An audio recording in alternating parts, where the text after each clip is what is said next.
CSGO maps, but they're overgrown. That's the idea behind Bar's map series, which pictures these maps as they'll be in the year 2055. So far he's done Mirage, Overpass, Inferno and Office. And I guess with the Cache remake, that one's also done.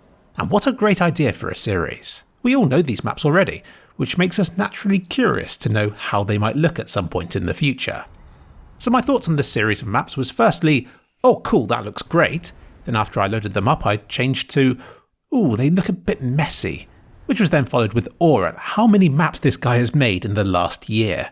It looks like he gets one of these maps out every 2 weeks. But on top of this, he's making other types of maps as well.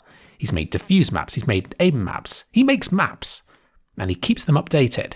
I love seeing this sort of enthusiasm and passion. It absolutely puts me to shame to see how much he's achieved in such a short space of time. And it's doing a disservice to his maps to call them messy, because let's face it, if you can get away with mess anywhere, then it'll be with overgrown maps.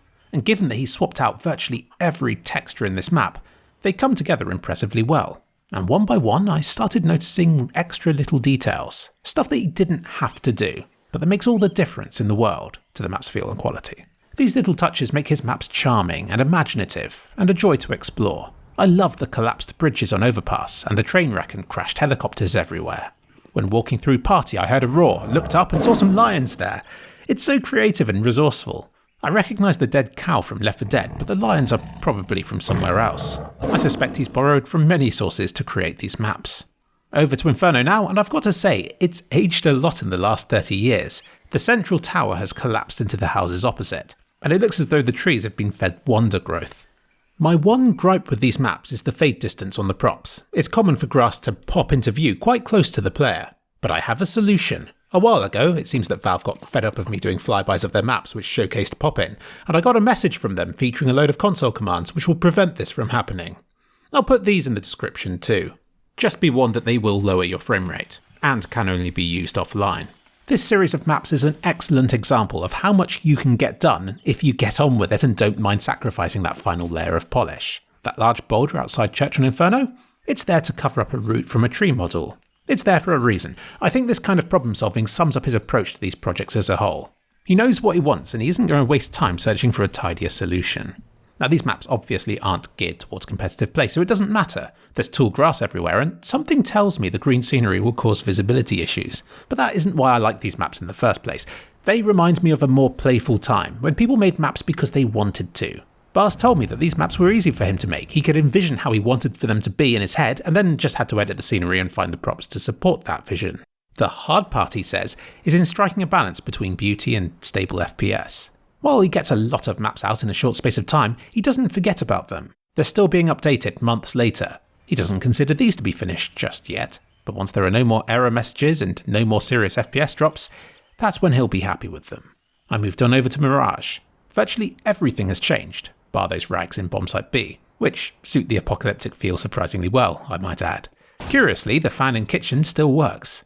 He's used Aztec props on the towers to make them look more aged. I wouldn't even have thought of doing that. When Valve posts a new map with new assets, you imagine they've done that to help mappers to create new competitive maps. But more creative maps such as these also benefit from the larger asset base. If anything, more so. Now on to Office. For this he had to do a bit more work, removing the snow and envisioning how the place would look after global warming. Again, the map holds a reasonably high standard throughout, and are those crocodiles in CT Spawn? Him being Russian, there was a language barrier when we talked to each other. He's still studying at the moment, but has a passion for mapping and is dabbling with 3D modelling as well now, too. He told me some of the models he's used in these maps are sold or given away.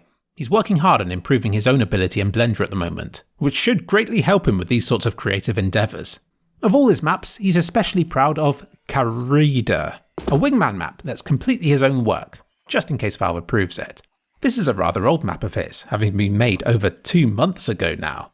I asked him why he thought all these places would be abandoned by 2055, and he just replied saying he figured players would finally be bored of them by then.